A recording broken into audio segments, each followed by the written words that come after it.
Dengan itu, mereka menuduh Indonesia telah berbuat tidak adil karena tuan rumah bisa beradaptasi dengan cuaca.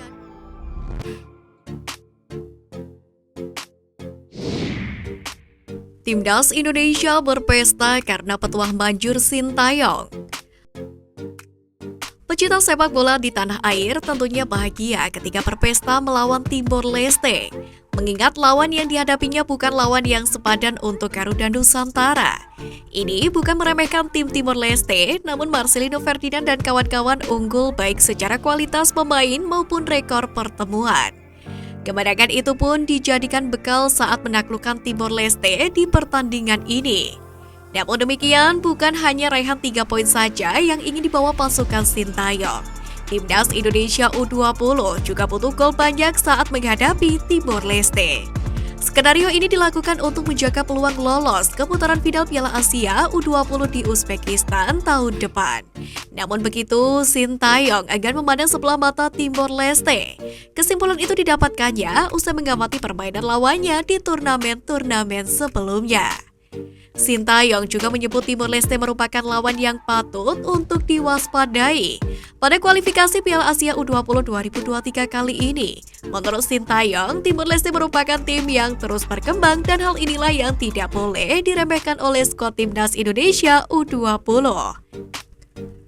Penilaian Sintayong tersebut didasari dari penampilan Timor Leste di Piala AFF U19 2022 lalu, di mana kala itu Timor Leste memang gagal lolos dari fase grup. Namun, Timor Leste secara mengejutkan mampu menumbangkan Singapura dengan skor 1-0. Secara total, Timor Leste mengumpulkan 6 poin dan mengakhiri perjuangan di Piala AFF U19 2022 dengan bertengger di peringkat ketiga.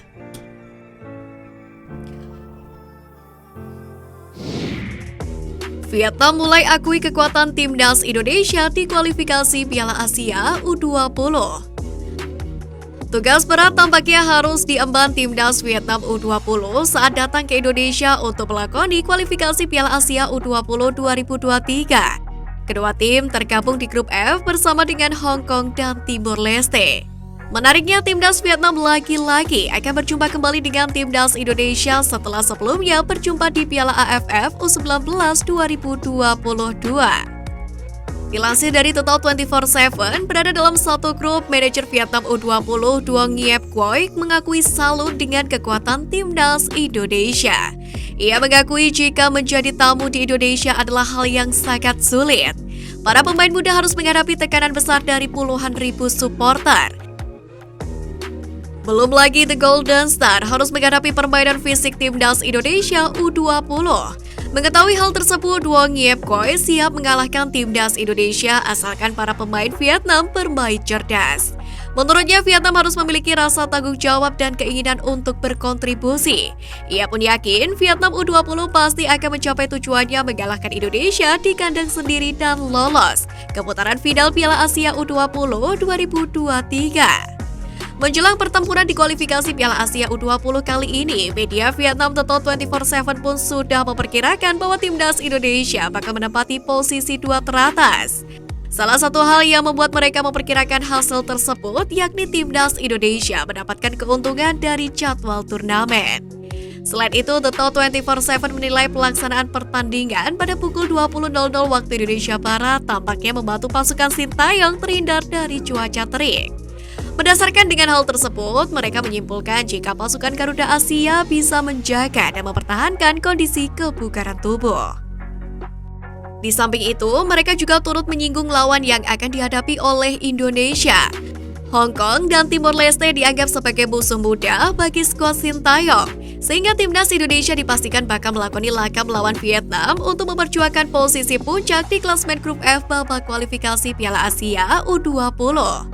Lebih lanjut lagi, media Vietnam tersebut juga mengungkapkan jika Sintayong telah memulai latihan 2 minggu sebelum pelaksanaan kualifikasi. Dengan itu, mereka menuduh Indonesia telah berbuat tidak adil karena tuan rumah bisa beradaptasi dengan cuaca dan lapangan lebih awal.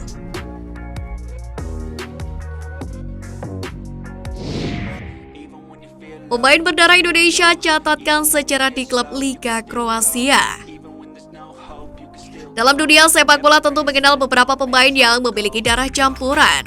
Bahkan, tidak sedikit pemain bola luar negeri yang memiliki darah Indonesia.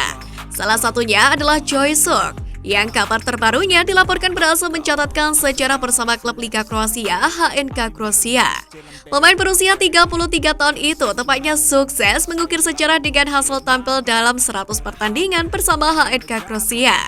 Momen itu pun didapatkannya saat menghadapi klub papan atas Dinamo Zagreb pada Minggu 11 September 2022. Sebelum laga dimulai, pemain yang telah bergabung selama 4 musim ini mendapatkan seremonial memperingati 100 penampilannya bersama dengan klub. Di waktu yang sama, Choi Suk juga mendapatkan jersey atas namanya dengan angka 100. Saat itu, Suk diberikan kesempatan tampil penuh selama 90 menit. Hanya saja, tim yang dibelanya kalah dari Dinamo Zagreb gara-gara sebiji gol yang dicetak oleh Mislav Orsic di menit 90+2. Terlepas dari hasil itu, perlu diketahui bahwa sebelum nama Choi Suk sempat menjadi perbincangan pecinta sepak bola tanah air, sebab ia nyaris dinaturalisasi pada 2011. Bahkan, gelandang satu ini pernah mengikuti seleksi timnas Indonesia pada 2011 silam. Sayangnya, proses naturalisasinya tidak menemui titik terang. Pemain kelahiran Belanda yang memiliki darah Indonesia dari sang ibu ini masuk dalam rombongan Diego Michels ketika ingin dinaturalisasi. Choi Suk semula menghabiskan karirnya di Belanda membela GA Eagles dan NAC Breda.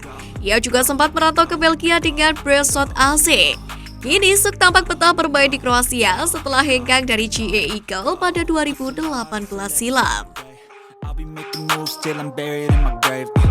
To the system, I don't wanna be a slave. I've been doing shit my way, or the highway. And in the driveway is a nice range. Cause I grind through the climb, I invite pain. You'll never hear me, bitch, nah, I don't complain. Just gotta flip the switch and you can go another.